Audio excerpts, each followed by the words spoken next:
રાજ્યની સરકારી શાળાઓમાં અભ્યાસ કરતા ભૂલકાઓને ધ્યાનમાં રાખીને રાજ્ય સરકારે મહત્વનો નિર્ણય લીધો છે। મુખ્યમંત્રી અલ્પાહાર યોજનામાં ફેરફાર કરીને નાસ્તાની વ્યવસ્થામાં સુધારો કરવામાં આવ્યો છે। અત્યાર સુધી શાળાઓમાં 3 દિવસ કઠોળ ચાટ અને 3 દિવસ સુખડી આપવામાં આવતી હતી, પરંતુ હવે આ પદ્ધતિમાં બદલાવ કરવામાં આવ્યો છે।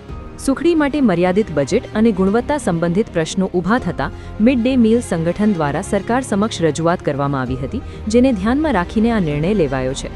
નવી વ્યવસ્થા મુજબ હવે વિદ્યાર્થીઓને અઠવાડિયામાં 6 દિવસ અલગ અલગ પૌષ્ટિક નાસ્તો આપવામાં આવશે, જેમાં સોમવારે મગ ચાટ, મંગળવારે વેજીટેબલ પૌવા, બુધવારે મિક્સ કઠોળ ચાટ, ગુરુવારે મિનિટ સુખડી, શુક્રવારે વેજીટેબલ ઉપમા અને શનિવારે વેજીટેબલ પૌવા આપવામાં આવશે। ઉલ્લેખનીય છે કે રાજ્ય સરકારે વર્ષ 2024થી સરકારી શાળાઓમાં પ્રાર્થના બાદ વિદ્યાર્થીઓને પૌષ્ટિક નાસ્તો મળી રહે તે માટે મુખ્યમંત્રી અલ્પાહાર યોજનાની શરૂઆત કરી હતી। હું રાજેન્દ્રસિંહ બી ચુડાસમા, પીએમ પોષણ શક્તિ નિર્માણ મધ્યાહન ભોજન યોજના કર્મચારી સંઘનો ગુજરાત પ્રદેશનો અધ્યક્ષ।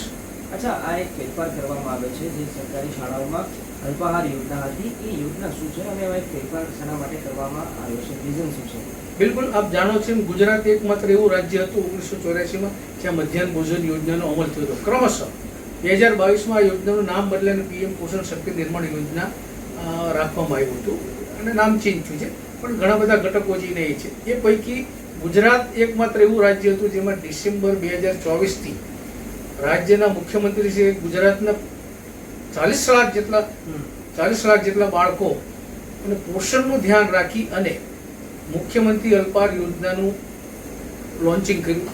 ખૂબ જ લોકપ્રિય યોજના બની, પરંતુ એક નાનકડો ઇસ્યુ એમાં એ હતો કે 3 દિવસ સુખડી, 3 દિવસ ચણા ચાટ, ક્રમશઃ બાળકોની રુચિ મુજબ એ સેટ નથી થતું। અમે છેલ્લા 6 મહિનાથી માનનીય સરકારશ્રીને રજૂઆત કરતા હતા કે મુખ્યમંત્રી અલ્પાહાર યોજના જે પ્રાર્થના પછી નાસ્તો આપવાનો વિષય છે એ વાનગીઓમાં સમીક્ષા કરી અને બાળકોને લોકપ્રિય થયેલી વાનગીઓનો ઉમેરો કરવામાં આવે। અમને આનંદ છે કે પરમ દિવસે રાજ્યના મુખ્યમંત્રી શ્રી સંવેદનશીલ મુખ્યમંત્રીશ્રીએ આ યોજનાના બાળકોની ચિંતા વ્યસ્ત કાર્યક્રમો વચ્ચે પણ આ યોજનાની ચિંતા કરી એ ફાઇલને મંજૂરી આપી અને હવે આપને આનંદ થશે કે બટાકા પૌવા, ઉપમા, મગ ચાટ જેવી વૈવિધ્યપૂર્ણ વાનગીઓ આ યોજનામાં મળી છે। ઉપરાંત એક બીજો પણ એવો સરસ મજાનો નિર્ણય લીધો છે, એમાં અમારું છેલ્લા 5 વર્ષથી સરકાર સામે રજૂઆત હતી કે 2013-14માં સુખડીની યોજના હતી અલગથી, એમાં મહિનામાં 4 વખત સુખડી આપવાની હતી, પરંતુ ક્ષતિ એમાં એટલી મોટી હતી કે માત્ર સુખડીની જાહેરાતથી અંદર કોઈ મટીરિયલ નહીં, માત્ર 1 કે 2 રૂપિયા જેવી ક્ષણી નાની રકમમાં, જેનાથી યોજનામાં વારંવાર ઇસ્યુ આવતા હતા, યોજના બદનામ થઈ રહી હતી અને સાથે સાથે આ યોજનાના 96,000 કર્મચારીઓ અંગે પણ શંકાની સોય સેવાતી હતી।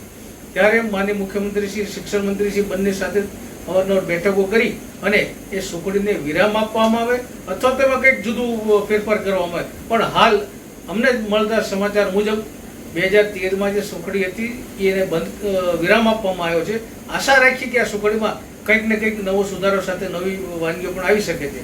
ઉપરાંત મહત્વની બાબત એ છે કે મનની બાતનો કાર્યક્રમ આપણે બધાએ જોયો છે। દેશના વડાપ્રધાનશ્રીએ તેલની વપરાશ ઓછી માટેનો સંદેશ આપ્યો છે। મને આનંદ એ બાબતનો છે કે ગુજરાત સરકારે વડાપ્રધાનશ્રીના મનની વાત સાંભળી અને આપણે જોશો ઠરાવમાં પણ ઉલ્લેખ છે કે મન કી બાતમાં ઓછામાં ઓછું તેલ વપરાય એનું સૌથી પ્રથમ અમલવારી કરવાળું ગુજરાતની મધ્યાહન ભોજન યોજના અંતર્ગત ચાલતી મુખ્યમંત્રી અલ્પાહાર યોજનામાં આ થઈ રહ્યું છે। એ અમારી અત્યારે ઉજાગર થયું, એ બદલ પણ સરકારને અમે અભિનંદન આપીએ છીએ।